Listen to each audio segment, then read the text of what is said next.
which I don't really like the idea of that. If it's a shit game, give it a fucking 1. Show people that this is a game you shouldn't go near, and the people who made it should feel bad and make a better game. Don't just be like, oh, here's a fucking 6, because then a good game comes out that has some problems, and that gets a 6, and it just throws off the entire spectrum. But I don't get that feeling from this game, and I don't know if it's because most of the characters are uninteresting, most of the missions are sundry. They had this perfect opportunity to show you a world post the Reapers, post all of that interesting stuff, post everything you did in that first trilogy, and they completely skirted that interesting perspective in favour of something completely new. And instead of really going for it and going crazy, it was tamer than the first trilogy. Because let's face it, yeah? Instead of giving us resolution and showing us a world that's existing without Reapers as a threat, we get a world that is a brave new world, full of anthropomorphic species that look ripped out of other games. Like, they could have gone nuts with the races. If you're not going to have the Quarians in the game, if you're not going to have, you know, the Volus, the Hana, the Elcor, all that kind of stuff, all those other silly ones that kind of weren't really that represented, if you don't want to have any of those dudes in the game, then go nuts and have something to replace them. But instead, we have the Ket and the Angaran, which are both anthropomorphic, just random soldier dudes that... Don't get me wrong, I like the Angaran. I think the Ket are a little bit less interesting because they don't really embellish upon them enough to give you a reason to think why they exist or what they do, other than these are the bad guys, you should hate them. So it's kind of... You've just gave us 2 different derivatives of humans, and then there's the remnants, which are robots, which... I don't know, robots are an interesting thing with me. You've either got to do something really new and interesting, or it just feels like you're shooting the same thing. Like, how many people shit on Gears of War 4 because you were killing those robots? I actually like those robots because when they spawned in, you could kill them all with 1 grenade, and it reminded me of the Emergent Souls, so I thought it was really well designed. But when it comes down to fighting them, they walk towards you and shoot. That's all they fucking do. They're boring. It's a very boring enemy. It's a very just baseline, borderline boring enemy. Whereas in this game, the enemies all kind of act very similar when it comes to the humanoid ones. The only difference is the faction that they fight for. So you're fighting intrinsically the same thing throughout the entire game, and then you have these robots. And the robots kind of look like they were ripped out of the most recent Halo, because they just kind of look like those... You know the ones that gave people shields? They look like those fellas. And I don't know, robots aren't interesting to me. They can be, just not in this kind of environment. But this is a fight, so I should probably discuss what's going on. This is going to be the big chunk of combat for this video as we hunt the Archon. It's also going to be culminating in a boss fight, well, a big room challenge against another one of those Ascendants, and then there's going to be a boss fight against a Krogan, I believe. And the boss fight against the Krogan is actually really balanced and a lot better than it could have been. It's way better than the Ascendant fights. But he still is interesting because he has this ability to do, I think it's called Blood Rage. And because of just how tough he is on Insanity and how weak our weapons are in the grand scheme of the game, you will not generally be able to kill him as quick as he can heal.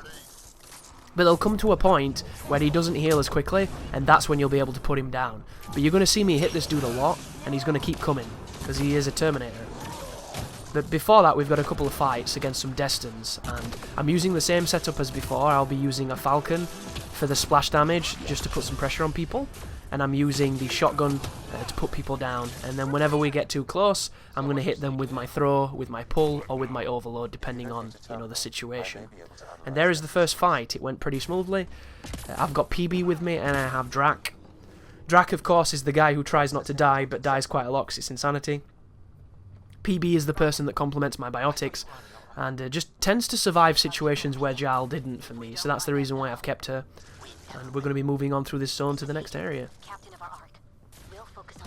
But to try and kind of put a bow on the discussion, in Mass Effect 1, when I was exploring the world and looking in all the nooks and crannies and driving across barren planets with the promise of finding something interesting and then not finding it,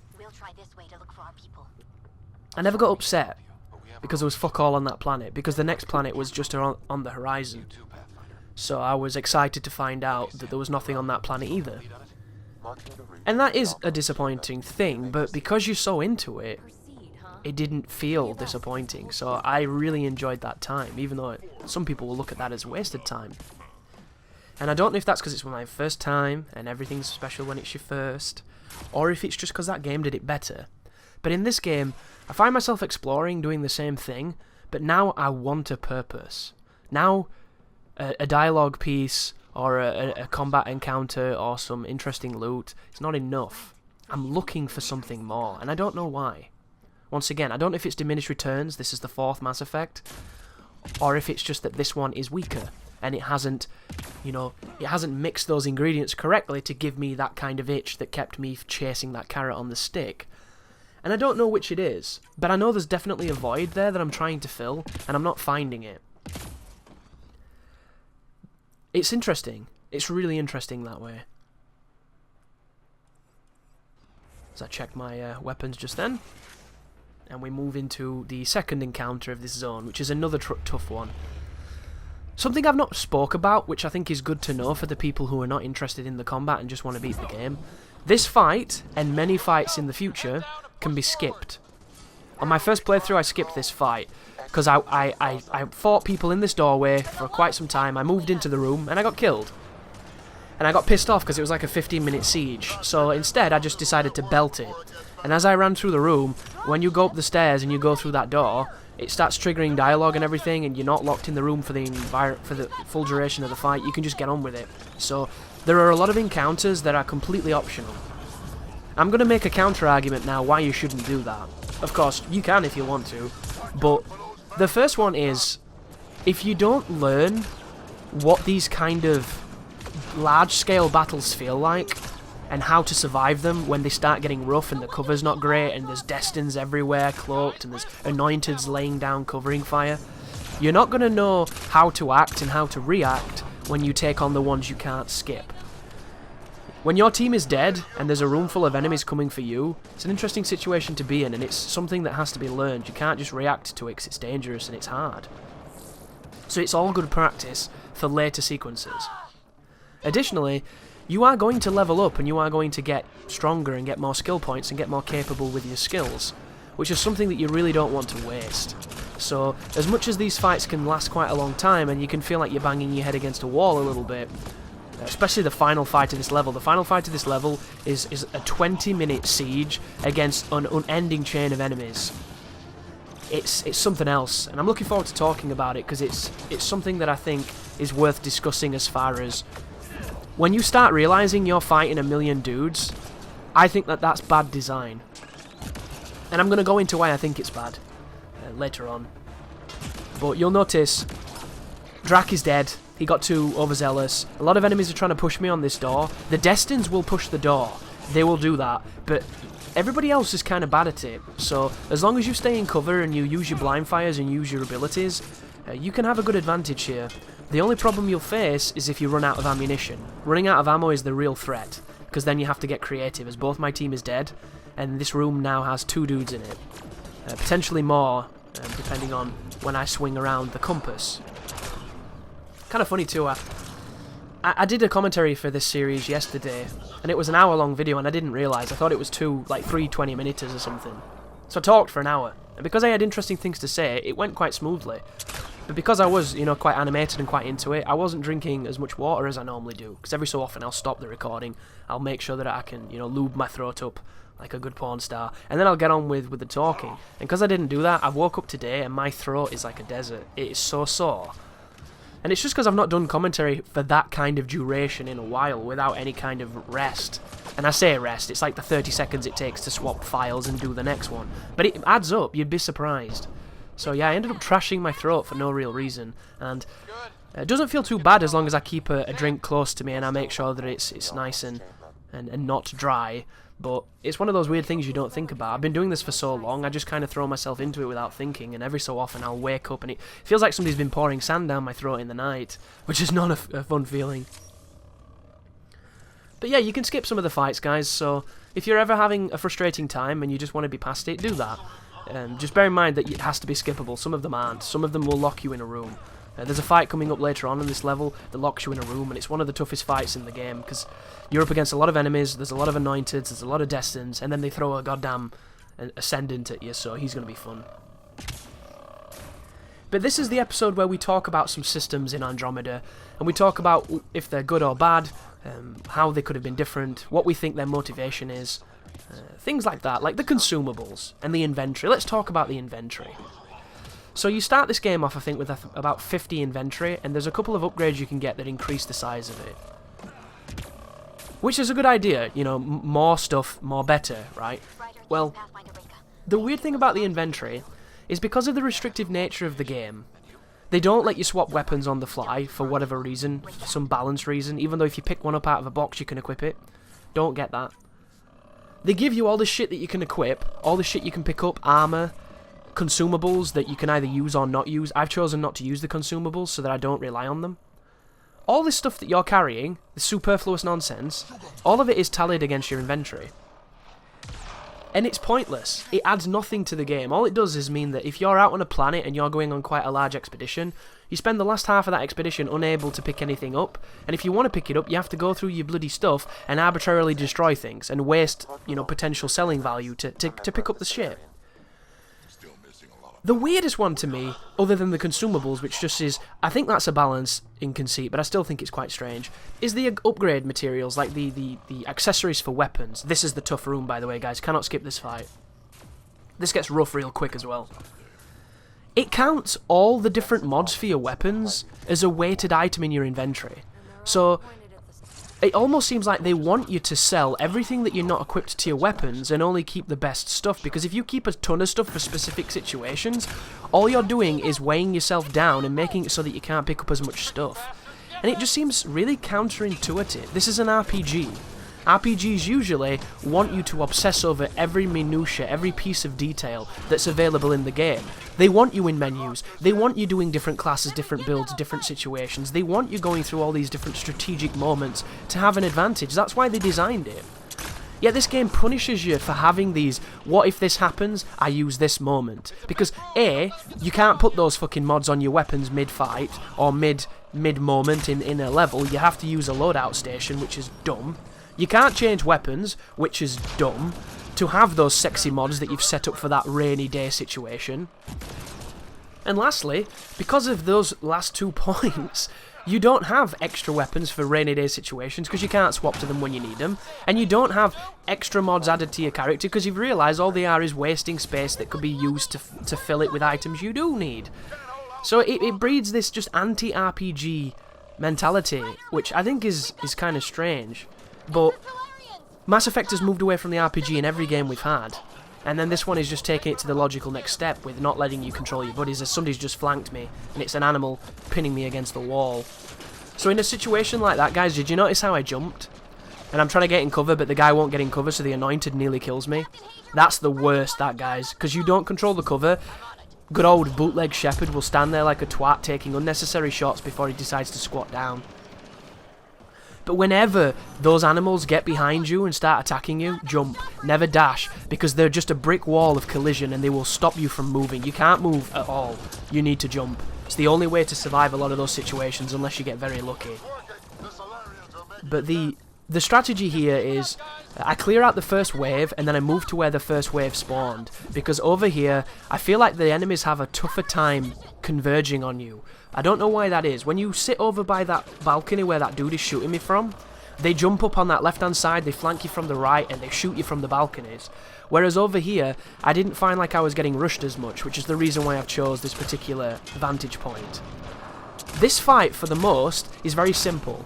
It can get tricky and it can escalate like it did earlier, but for the most, you're not going to have too much of an issue here. The real problem comes when the next wave of enemies turns up, and there's an ascendant with them.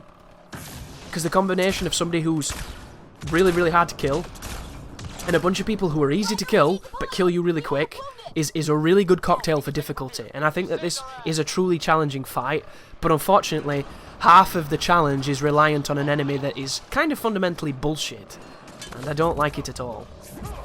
But we've got a Chosen approaching. I'm going to use my biotics to keep them at bay. Everybody... Oh, he's here, by the way. He's turned up. Did you see him on the left? So if you get quite lucky at this point, he'll amuse himself. He'll go on the bottom floor, he'll do whatever he does, or she does, I don't know the gender. And you want to use this as an opportunity to clear everybody in the room. If you can kill everybody in this room before that Ascendant decides to mess with you, you're going to be golden. Because it's easy when it's on its own. But if any of these people give you a hard time when that thing's... It's just coming close to me, by the way. It's behind me right now. And this is ignorance being bliss right here. I don't know how close it is, but it's real close to me. Trust me. I'm going to turn around in a second, and it's going to be literally there. So... So you see that? Oh no, he's just over there, so he's not too close. But still... He could have been in grabbing range, and I would have only realised it when the big red orb came around me, and then I could have dodged out of the way. But I can't put enough emphasis on being aggressive here. Being aggressive, do not trust that cover with the glass, because it breaks. Get rid of these guys, get rid of as many as you can. Like, there's 2 Destins right now, and the only threat of damage is from the boss doing that single shot that he's doing right now. So as long as I can make sure he doesn't hit me, these guys are not too bad, because the Destins are kind of stupid. They're dangerous when they're close, but when they're not close, they're really dumb. So, here's me reviving PB through the wall. You can do a lot of these cheeky revives because of the way that the detection works on holding Y. It's one of those rare moments where bad detection benefits. So, stay in cover, get your shield back, try and get that guy's shield down. Don't forget to blind fire. Blind firing is really effective. I like it a lot. But now there's 1 Destined left, and the boss. When that Destined's dead, we've done the fight. You just don't get sloppy and you'll be fine. So I'm going to pick Drac up, because Drac is the guy who puts pressure on people, and that's why he gets killed. Because he's a melee dude a lot of the times. He starts charging the big orb. Oh no, he does the single shot. I'm not worried about it. I drop down, get out of line of sight. And there's some health in front of me, so I pick that up. And now I can get some ammo, and we can focus on killing this guy. And thus begins... why this boss creature is not very good. Because he's not hard, he just takes forever to die. And you can say that about a lot of bosses in a lot of games, and that's kind of true, but they have redeeming features about them. For instance, let's talk something like Asylum Demon in Dark Souls. Everybody quotes Dark Souls for difficulty, because it's a little bit myopic and proves that you don't really know much about difficulty, but you find that game hard, and that's fine. The Asylum Demon hits hard, has a handful of attacks, depending on where you are, to get you off of him kind of thing, or to stop you from being wherever you are, and it takes a few hits. If you're doing it with a broken straight sword, completely changes that fight, because you have to hit him hundreds of times, you have to hit him a whole bunch of times, it takes a long time. So you get to see every move that he does, every range that he does them in, and you get to dodge them, or you have to dodge them, or you'll die in 2 to 3 hits. So, it takes a fight that is relatively simple and can be done in under a minute, to a fight that takes about 5 minutes, or maybe 10 minutes, depending on, how confident you are at being aggressive. The boss is fundamentally simple, but he has all these interesting attacks that you have to know how to dodge, and if you don't dodge them correctly, you will die. And it's kind of what bosses are, as he tries to come over and grab us, the bitch. But because he's been aggressive, we can do massive damage, so this guy's dying really quick. He looks like a balanced enemy, doesn't he, right now, because he's working. He's not just whoring the shield like a bitch. So right then, it looks fair. It looks fine. And do you see how much damage the shotgun did against the orb just then? Nearly half of the orb's life. This is how it should be. It should be like this when you're using powerful guns. And this looked easy, didn't it? It looked simple. That's awesome. That's what he should be like every encounter. He should be dangerous, he should take a beating, but powerful weapons should do damage, and that's what they did. And he gave us an N7 third tier version of the shotgun we're using. And I should have equipped it just then, but I didn't because I'm silly. But the Asylum Demon takes a long time to die when you use the straight sword, the broken straight sword, but he's fundamentally the same creature. People will say that that fight is harder because it's longer and because it's more boring and it's easy to get, complacent and lose. And it is objectively harder than doing it with another weapon because the time it takes is it's just completely different. And the longer you're fighting something, the more opportunities it has to hit you. And you could compare something like that to the Archon. It's a simple pattern. It's not the most difficult thing. It can be difficult if you don't know what it's doing, but the moment you understand what it's doing, it's just a fight against the clock and a realization that it's going to take so much longer than it needs to take. And I don't find that to be a challenge. I find that to be something... It's like the absence of challenge for me. It's we were too lazy to make this enemy fair that we just made it bullshit. You know, it comes back to stuff like Street Fighter's AI. Street Fighter's AI on the hardest difficulty just reads your input and presses a button that's faster than yours and beats you because it's a computer and it reacts in a single frame. That's not difficulty. That's just perfect AI being a bitch. That's playing Minesweeper when you crap at maths. That's all that is. And that's an enemy that's an example of it. And like I lamented the Architects in another video. The Architects are a bad enemy because they look great. There's all these particle effects and they could be these massive epic fights, and the fights couldn't be more mundane. They're just really arbitrary video gameness. And I'm a person who loves video gameness, but not when it's lame. Don't design something that looks that awesome and then have it be the most formulaic, boring fight, because they suck.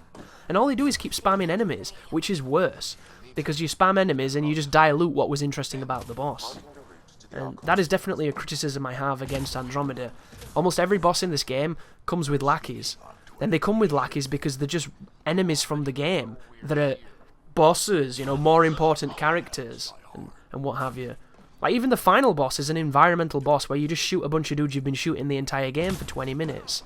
And that to me is not inspiring at all. I wanted to fight the fucking Archon. I wanted him to be like Dr. Octopus from that machine with all the stuff in his back. I wanted him to be like Siren, where I could float him up in the air and bum him. But it's just not the game we got. And that's what makes it so interesting to analyse. But we were talking about consumables before it all kicked off. So the consumables, not only will they take up a slot in your inventory, so if you're not using them like me, sell all of them except for the ones you want for a rainy day, like the Cobra missile, just in case you want to be underwhelmed. You can get different ammo types, you can get shield regens, you can get things of that nature.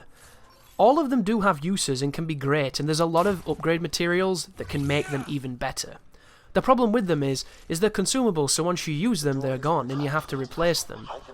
And it's one of those things where, if you get into this habit of using them all the time, when you don't have them, you're going to feel the sting of not having them. And that's the main reason why I haven't used them in the run. Not that I don't think that they're useful, and not that I don't think you should use them. I think you should. They exist for a reason. But I kind of treat them like I do in the multiplayer. Because if you remember in Mass Effect 3's multiplayer, you could use the same kind of consumables. And I only ever did it on the hard runs, the golds or the platinums, when shit got real bad, and I needed a win button to revive somebody or to survive to the end of the wave. Those were the only situations that I ever used them in. In all the other situations, I took the death, or I took the difficult situation, because I have this thing that's designed... It's a conditioning that I have designed by playing Final Fantasy as a child and respecting rare items. I never use Megalixirs. The only time I use Megalixirs is probably on the final fight of the game, because I know I'm not going to be using them, I'm not going to be fighting anything else, so I might as well use them. But at that point, I've got so many of them, I should have used them earlier. I'm one of those people who, once I realise something is rare and powerful, I hoard it for some reason. And it gets to the point where I never even use them.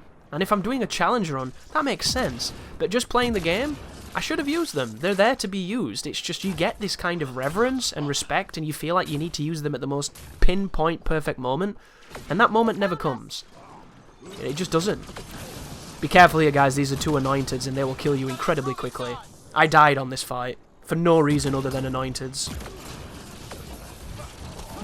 And it's the same with the consumables. I treat them with too much reverence than they deserve. They're there to be used. Use them, guys. Don't feel like you shouldn't use them. To me, I would rather have weapons and equipment that work than something I have to use for a certain amount of time to make them work. So it's one of those ways that I justify not using them. Because, believe it or not, people get really mad at you for not using stuff in games. They get mad at you for using stuff, and then they get mad at you for not using stuff. There's a whole host of different mentalities that clash. It's really fascinating. Like, healing items is an interesting one. On the one hand, if you use healing items, certain people will call you a bitch and say you shouldn't have healed, because healing is for scrubs. You know, healing makes the game easier. On the other hand, you have people who will give you a hard time because you didn't heal. Like, you can't win. You can't please everybody. It's the non-truest statements have ever been muttered. But it is. It's kind of weird like that. Like, you can be really good with guns in a game, shooting everybody, being really accurate and what have you, but because you didn't use the spells or you didn't use, you know, the special abilities, people will have a go at that. It's like they look for any kind of crack or any kind of hole that they think is worth using and you didn't use, and then they'll just poke that. And I find it really interesting when somebody says things like that. Like, on a game such as this, there's so many ways to approach it. I don't think anybody's going to do everything, unless you're some kind of crazy, like, montage style master or something. Like, how many abilities can you buy in this game? How many skills? Each tree has, like, what, 10? Some of them are passives, but most of them are actually unique ways to play. There's no way you're going to use all of them, unless you're a level 1,000,000, and then you'll get shit for being level 1,000,000, which is hilarious, and then you'll get all those people asking how you got to level 1,000,000. Good old YouTube being YouTube. It's just fascinating, isn't it? I used to think, right, before I started making walkthroughs, when I was thinking about doing it, I just used to think that when you put those videos up, that people would trust that what was happening would work and would help, and you'd try it, and if it didn't work, you just kind of got on with your life and made it work. That's what I thought it would be. I didn't think there'd be all those people that are just like, well, this is a better way, this is a better way, you didn't do this, you should have done this. You don't expect people to kind of care that much. Like, if I was using a walkthrough and it didn't help, I don't think I'd thumb it down and leave a paragraph on why it's flawed. Even though it is, you know, because it doesn't really occur to me to do that. I'd just be like, oh, that worked for him, didn't work for me. I don't know, maybe being on YouTube has made me a different YouTube comment person. But it's that weird thing of...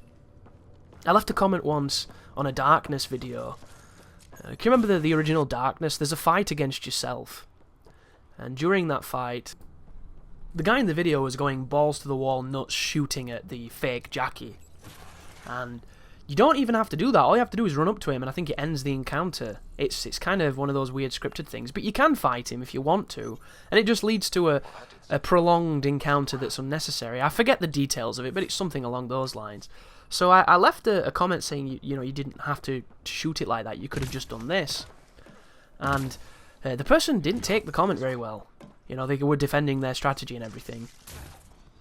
And I'll always remember it because at that time, my brain was kind of focused on the whole, whatever it takes, whatever helps you win, use it, you know, and I'm still like that in a lot of ways. If I think I've got a good strategy, I'll defend it, but for the most, there's plenty of different ways to do things. There's plenty of probably better ways to do things. Like, watch speedrunners do stuff when they've played a game 1,000 times and they know exactly the fastest, most broken way to do it. That is probably objectively the strongest way to do it, but not everybody plays that way. And I'll always remember him getting defensive like that, and I always try to take a step back when somebody does that with me, you know, and they say, you could have done this, you should have done it like this. Some people are doing it because they like to stretch their ego and be better than you, which is just one of those mentalities that human beings have. But a lot of people just want to show you a different way of doing it and maybe help somebody else who stumbles upon the video. And you've got to take the ego out of that stuff, because there's no benefit to yourself for thinking that your way is the best unless you know it is, or unless you think it is. And there's a difference between thinking it is and knowing that it is. And a lot of the times, it's impossible, really, especially in a game such as this.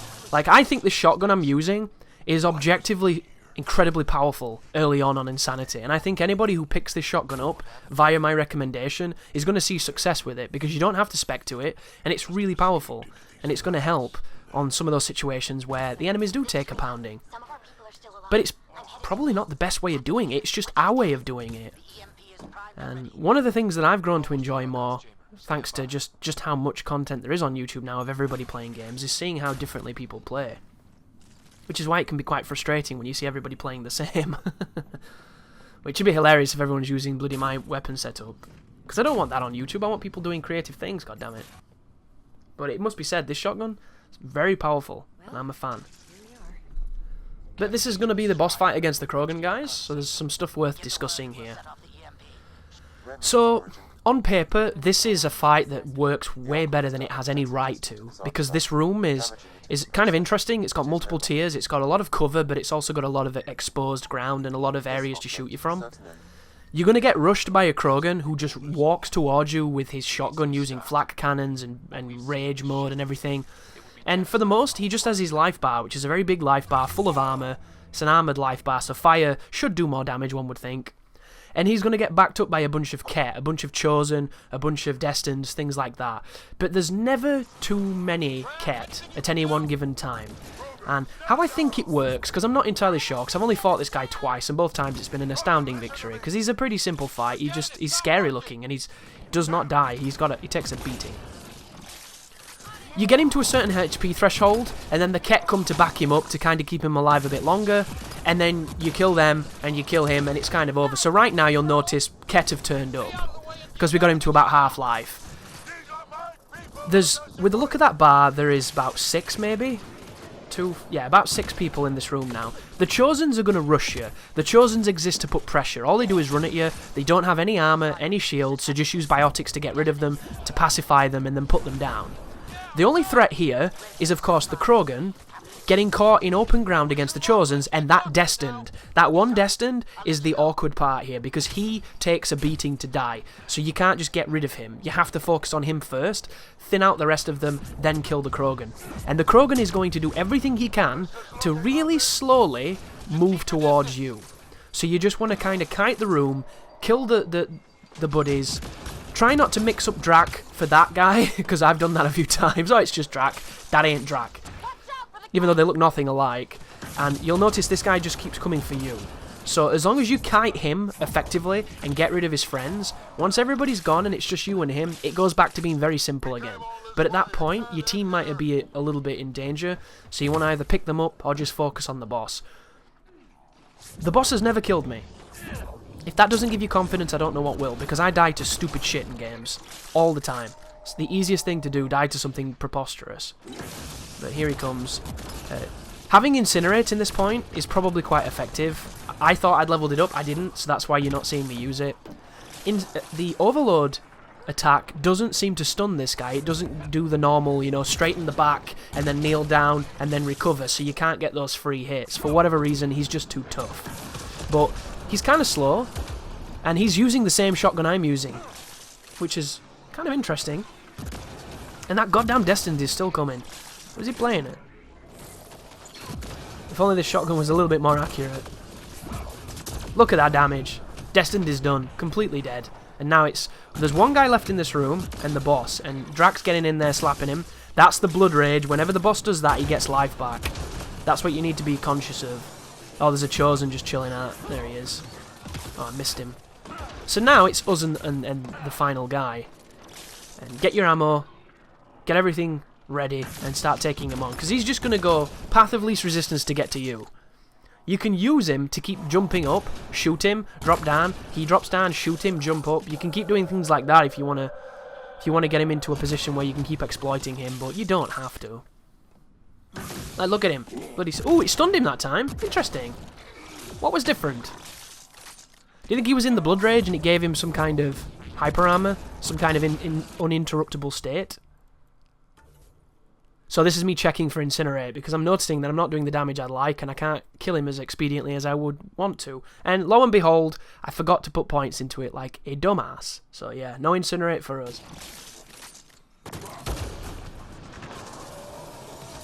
So just hit him with a couple of Scorpion rounds, just to put some damage on him. Everybody's focusing fire, and I'm realising at this point just how much life this guy's got, and just how much he's healing.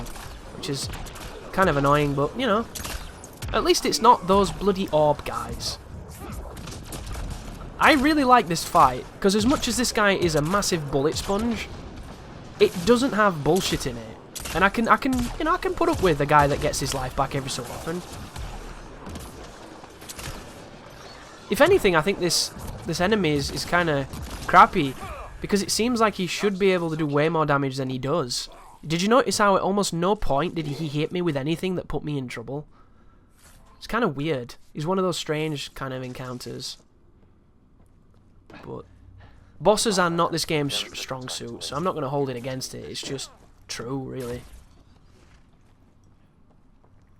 But use this as an opportunity to refill your ammo, get your life back, and use your skill ups, because you're probably leveled up from the previous fight. Because we have an incredible gauntlet coming, and it gives me an opportunity to talk about it, because the difficulty of this game comes from some really standard gaming conventions. The first one is poor checkpoints. Poor checkpoints are a plague.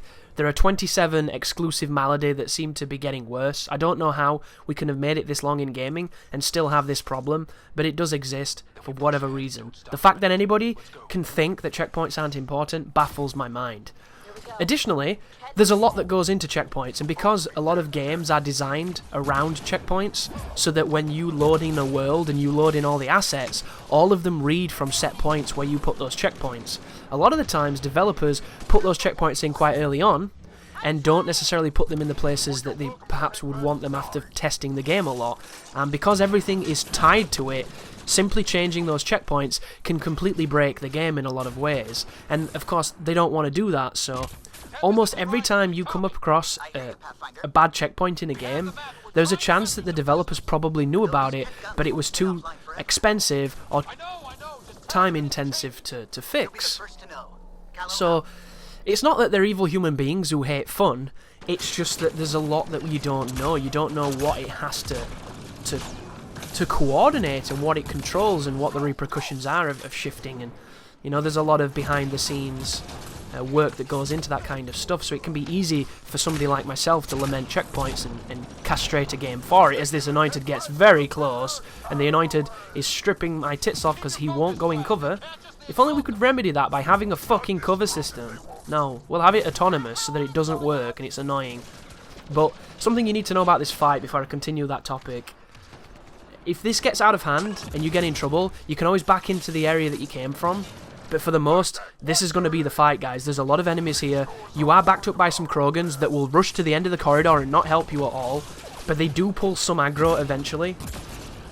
And just know that there's about 50 enemies here. So you're going to think that it doesn't stop. And it feels like it doesn't, but it does. Which is what I'm going to discuss when I continue the topic. But before I mention that, I should probably say, if the other choice is easier and less ridiculous than this choice, to save the Solarian Pathfinder, I recommend doing that. I've only ever done this way, so this is the way I chose for the walkthrough because I wanted to be familiar with it, but this is one of the longest and densest fights in the game. So the first one's bad checkpoints. Kind of a no-brainer, right? The second one is gauntlets. Unnecessary encounters that have way too many enemies that feel like the fights will never end. That's a really scary moment just then. That could have ended really badly, but we got lucky, and that's what you need sometimes. So I said earlier on in the previous video that when you notice a fight is lasting too long, that it's bad design. I say this because I have this idea of a philosophy for video games that stems around this notion of smoke and mirrors. And it stems not just in combat, but in everything you do in a game. Video games are a drip feed of dopamine. They are a sensory tickle. That's all they are. They reward you, just like a dog gets rewarded with a treat when it does something good, for doing whatever that game is. Play a football game, a successful tackle, then you dribble, lead it up the wing, cross it in, head it. There's a goal. You know, you win the game in penalty. You know, in extra time or whatever you want to call it. Boom. You get that great feeling. You won because of that awesome move. You want to play again because that felt so great. You want to do something else great. Racing game. I'm going to say racing car game. There you go. Where you drive the vehicles.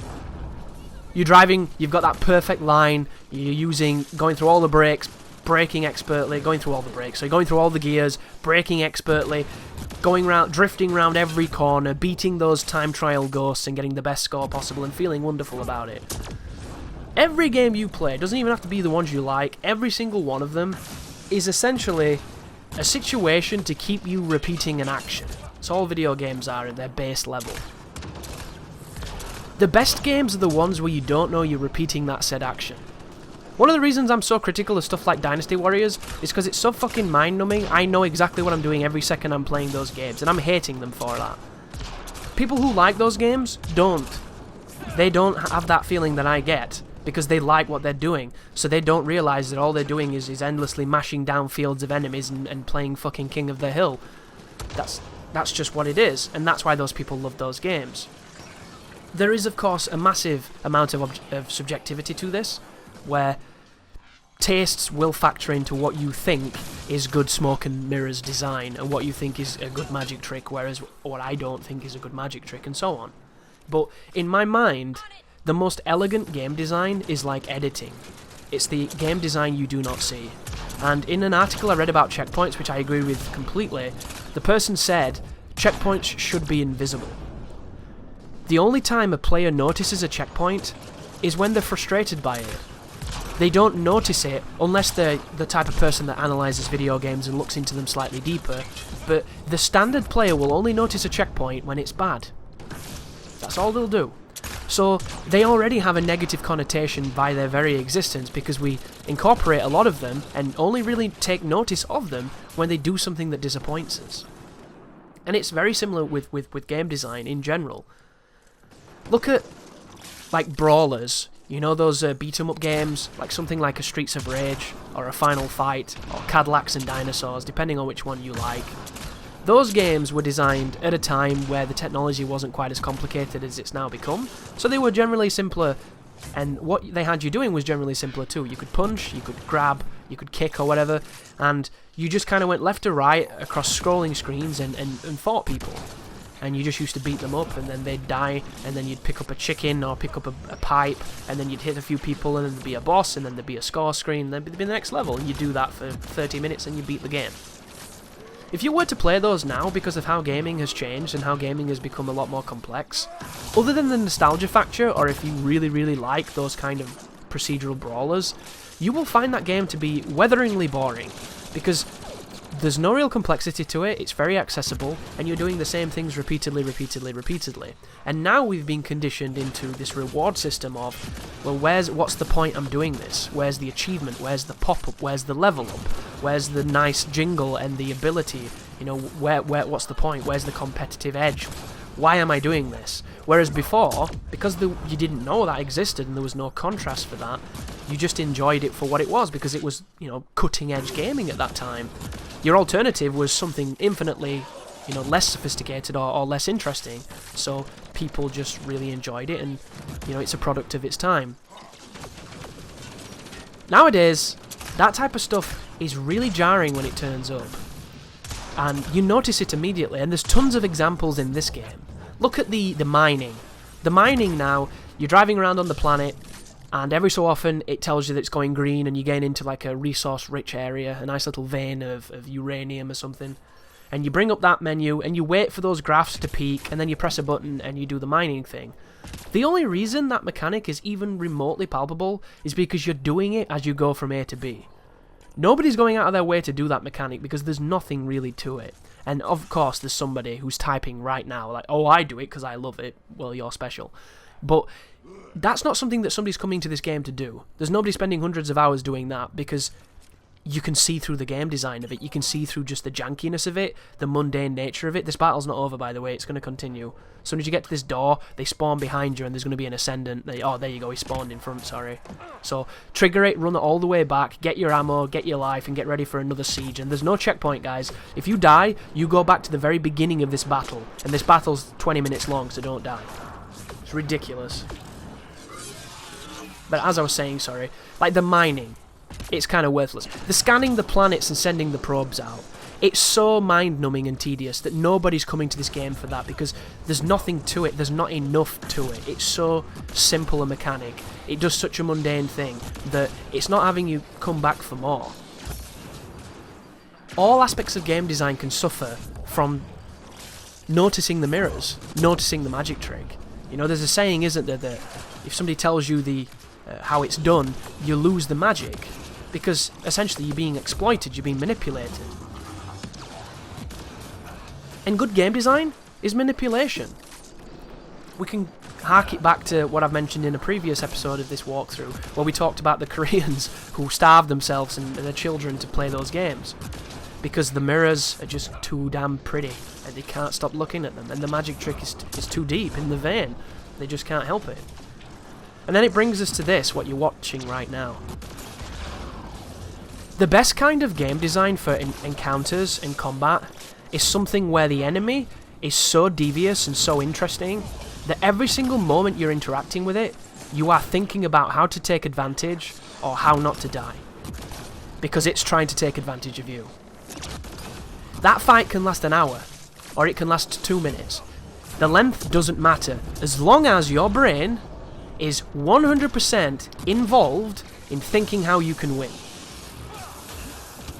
The moment when you stop being challenged... Look, there's the grab. How hard is that to dodge? This enemy is so brainless, it's stupid. But the moment where you suss that enemy and you know what you're doing, that's when the mirrors are obvious. That's when the magic trick is there. And that's when the magic stops being magic. And that's the problem with this guy. That's the problem with this fight. That's the problem with gauntlets of enemies. Unless there is enough diversity to it and enough difference in challenge all the way through it, all it feels like is you are fighting a ton of dudes because they couldn't think of anything more interesting to do. And this is a game that has a co-op mode where all you do is fight a ton of dudes, and it's a lot of fun because you're doing it with your buddies and you're doing it under the pretense that that's what you're doing. And that's another distinction. You know, you don't go to the cinema to listen to a CD. You come to a game to be challenged creatively. You go to a survival horde type multiplayer to survive endless hordes of enemies. And in that context, it works wonderfully, if that's your thing. You might hate it, I don't know.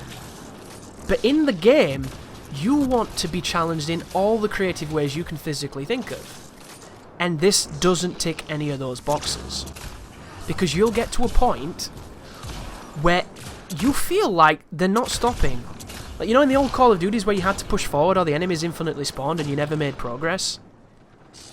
That's how it feels. You feel like the game is either kind of broken and it's not working correctly, or that the expectation on the player is kind of balmy, kind of just mad world and not fun and not good in any way.